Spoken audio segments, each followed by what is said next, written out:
Fala, meus queridos, estamos aqui de volta, continuando a nossa saga da leitura do Novo Testamento segundo a melhor tradução para o português. Voltamos aqui então, dando continuidade ao Evangelho de Mateus, o capítulo 16, que vai se iniciar assim. Os fariseus e os saduceus vieram e para testá-lo pediram que, no caso de Jesus, testar Jesus, e pediram que ele lhes mostrasse um sinal do céu. Mas como resposta, ele disse-lhes: quando é tardinha, vocês dizem, bom tempo, para que o céu está vermelho. E de manhã, hoje haverá tempestade, porque o céu está vermelho e nublado. Hipócritas, vocês sabem discernir a face do céu, mas não são capazes de discernir os sinais dos tempos.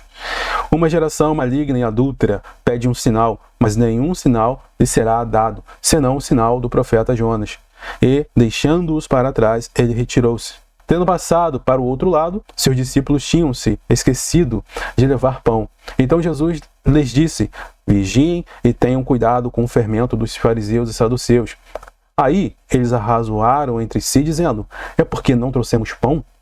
E Jesus, percebendo, disse-lhes: seus poucas fés, por que estão arrazoando entre si, porque não trouxeram pão? Será que vocês ainda não perceberam, nem se lembram dos 5 pães para os 5.000 e quantos cestos receberam? Nem os 7 pães para os 4.000 e quantos cestões recolheram? Como é que não percebem que não foi a respeito de pão que falei quando lhes disse para ter cuidado com o fermento dos fariseus e saduceus? Então eles entenderam que ele não disse ter cuidado com o fermento de pão, mas com a doutrina dos fariseus e saduceus. Chegando Jesus à região de Cesareia de Filipe, ele interrogou seus discípulos dizendo: quem dizem que os homens que eu sou? O filho do homem sou? Aí eles disseram: alguns dizem João Batizador, outros Elias, e ainda outros Jeremias, ou um dos profetas. Ele lhes diz: mas vocês, agora Jesus falando para os discípulos, né? Mas vocês, quem dizem vocês que eu sou? Respondendo Simão Pedro: tu és o Cristo, o Filho do Deus vivente. E respondendo Jesus disse: tu és abençoado, Simão, filho de Jonas, porque isto não te foi revelado por carne ou sangue, mas por meu Pai que existe nos céus. E te digo mais: tu és uma pedrinha, e sobre esta laje de rocha edificarei minha igreja, e os portões de Hades não resistirão a ela. E eu te darei as chaves do reino dos céus, e tudo o que ligares na terra terá sido ligado nos céus, e tudo o que desligares na terra terá sido desligado nos céus. Então aqui você percebe que tem uma famosa passagem no qual parece que Jesus está falando de Pedro. Mas se a gente for trazer para uma tradução mais exata do grego, aquela parte onde ele fala tu és Pedro, primeiro que o nome de Pedro não era Pedro, era Simão, né? Se dava esse apelido para ele, não era o nome dele, tá? E isso antes de Jesus chamar Pedro, tá? Como discípulo, já tinha esse apelido. Por isso, não tem, vai dizer aqui, eu digo mais, tu és uma pedrinha, ele falando de Pedro, tu és uma pedrinha, e sobre esta laje, claro, Cristo é a rocha, ele é a pedra fundamental. Essa laje só pode ser Cristo, edificarei minha igreja. E os portões do Hades não resistirão a ela. Outro ponto aqui, os portões do Hades não resistirão a ela. No caso, se é portão que Cristo está se referindo, se você fala de uma cidade fortificada, voltando a câmera aqui, só para você entender. Nesse trecho aqui, Jesus está falando o seguinte: os portões do Hades não resistirão à igreja. Ou seja, quer dizer que, no contexto daquela época, uma cidade fortificada, ela tem portões de uma fortaleza. Agora, quando o portão não resiste, é porque outra pessoa está atacando o portão, está atacando aquela cidade. A igreja está na posição de atacar. E o portão do Hades não resistirão. Os portões não resistirão à igreja. Ou seja, a igreja ela tem que estar na posição de ataque. A igreja não é omissa. No mundo, a igreja não é omissa. Ela não aceita a notícia do dia. Ela está ativa. Tanto que se você for ver, quando Cristo fala, quando o apóstolo Paulo na carta a Efésios fala das armaduras de Deus, capacete da salvação, escudo da fé, coraça da justiça, sandálias da preparação do evangelho, né, a espada da palavra de Deus, a espada que é a palavra de Deus, essa espada é a palavra rema, que significa a palavra aplicada, feita, exercida. Então a igreja ela não é omissa, ela não vou me converter e vou ficar tranquilo de boa. Você se converte, tem que se preparar, você recebe o Espírito Santo para ser testemunha, para ir contra as fortalezas do Hades. Jesus, por ele mesmo, ele fala no Evangelho de Lucas que ele foi enviado pelo Pai para desfazer as obras de Satanás. Então, assim, a gente tem que trocar essa concepção de que essa cultura que se espalhou na igreja, de que a igreja ela tem que ser, de certa forma, omissa e aceitar as coisas, mas reter a retidão moral e exercer o ataque contra as portas do Hades. Então, voltando aqui, verso 19: E eu te darei a chave do reino dos céus, e tudo o que ligares na terra terá sido ligado nos céus, e tudo o que desligares na terra terá sido desligado no céu. Verso 20: Então ele determinou os seus discípulos que não contassem a ninguém que ele era o Messias. Desde então Jesus começou a mostrar aos seus discípulos que ele tinha de ir a Jerusalém e sofrer muitas coisas dos anciãos, dos principais sacerdotes e dos escribas, e ser morto e ser ressuscitado no terceiro dia.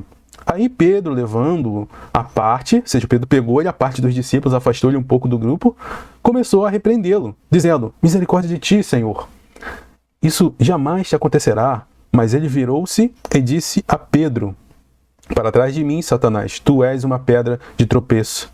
Interessante que ele fala pedra também, né? Pedra de tropeço. Olha aqui o jogo de palavras: tu és uma pedra de tropeço. E lá em cima ele fala, tu és pedrinha, né? Para Pedro. Enfim, interessante essa forma que Jesus responde. Para mim, tu és uma pedra de tropeço para mim, porque tu não pensas nos valores de Deus, mas nos valores dos homens. É interessante, né? Porque anteriormente você vê Jesus elogiando Pedro, mas ele diz, olha, preste atenção nessa construção do contexto. Ele diz para Pedro que aquilo que Pedro fala, tu és o Messias, não foi revelado por carne, mas pelo Espírito Santo. Então, você observa que o Espírito Santo fala através de Pedro. Jesus afirma, isso não foi te revelado através de carne, nem do entendimento humano, mas através do Espírito Santo. E da mesma forma você vê aqui quem falou pela boca de Pedro ali. E a quem Jesus está se dirigindo? A Satanás. E a gente consegue compreender o que a carta de Tiago vai dizer, que o homem não controla a língua. E que a natureza do homem, ela é incendiada pelo inferno, como se o inferno sempre está ali como brasa, fumegando a nossa natureza humana e querermos pensar nas coisas terrenas e nas coisas dos homens. E aqui Jesus está falando claramente: para trás de mim, Satanás. Ele fala Satanás. Satanás é o nome específico do inimigo, opositor, realmente o anjo caído, e não Pedro. Tu és uma pedra de tropeço para mim, porque tu não pensas nos valores de Deus, mas nos valores dos homens. Aí eu te pergunto, cristão que pensa mais nas coisas dos homens, ele está mais do lado de Deus ou do inimigo? Que pensa mais nos valores dos homens, do mundo, das coisas do mundo, que se apega mais a essas coisas, e essas coisas começam a ter mais predominância na vida da pessoa do que as coisas e os valores de Deus. Para onde você acha que essa pessoa está indo? Vamos refletir. Dando continuidade. Verso 24. Então Jesus disse a seus discípulos: se alguém quiser vir após mim, negue-se a si mesmo. Olha a construção do contexto. Falou ali das coisas dos homens. Pedro, usado ali, Satanás se utiliza da boca de Pedro, fala aquilo ali para Jesus. Jesus fala: vocês cogitam das coisas dos homens, e logo mais Jesus complementa. Olha com o que Jesus complementa. Então Jesus disse a seus discípulos, a todo mundo agora: se alguém quiser vir após mim, ter parte comigo, neguem-se a si mesmo, com efeito, tome sua cruz e siga-me. Lembra que Jesus estava falando da morte dele, de ser crucificado, nesse mesmo contexto. Negue-se, por isso que ele fala: negue-se a si mesmo, tome sua cruz e siga-me. Pois quem quiser salvar a sua vida, desperdiçará. Mas quem quiser desperdiçar a sua vida por minha causa, na sua tradução pode estar muito diferente disso, mas olha só o entendimento que a gente tem com uma tradução de maior excelência. Desperdiçar a sua vida por minha causa, a achará. Pois o que adiantará um homem ganhar o mundo inteiro, mas perder a sua vida? E aqui, se ganhar o mundo inteiro e perder a sua vida, não é você, de repente, tá passando na rua e você morre por um acidente, alguma coisa do tipo, ou de velhice, de repente você morre ou é assassinado, não é isso. Mas o contexto fala que você desperdiçar a sua vida, perder a sua vida, é dedicar a maior parte da sua vida a essas coisas do que a Deus. E Deus não tem prioridade na sua vida, e sim as coisas do mundo e do homem. Continuando. Ou o que poderá um homem dar para reaver a sua vida? porque o Filho do Homem virá na glória do seu Pai com seus anjos, então ele recompensará a cada um de acordo com a sua prática. Prática, lembra aqui, ô crente, preste atenção que Jesus está falando, sua prática, não é você acreditar, não é você só falar, é a sua prática, suas obras. E aqui Jesus está falando do fim dos tempos, quando ele volta, do Apocalipse. É aqui que ele está se remetendo nesse trecho. Continuando. Deveras vos digo, alguns dos que aqui estão absolutamente não provarão a morte até que vejam o Filho do Homem vindo em seu reino. Provavelmente, né, o que se entende aqui é que o próprio João, o apóstolo João, que foi quem escreveu o Apocalipse, e ele vê Jesus nesse episódio, na visão, Jesus vindo com seus anjos. Né? Ele não morreu antes de escrever o Apocalipse e ver isso. Né? O único discípulo que teve toda essa visão que ele traz para nós no Apocalipse. E Jesus manda ele escrever no Apocalipse, né? Tudo que ele viu. Então, não é que João não ia viver para sempre, né?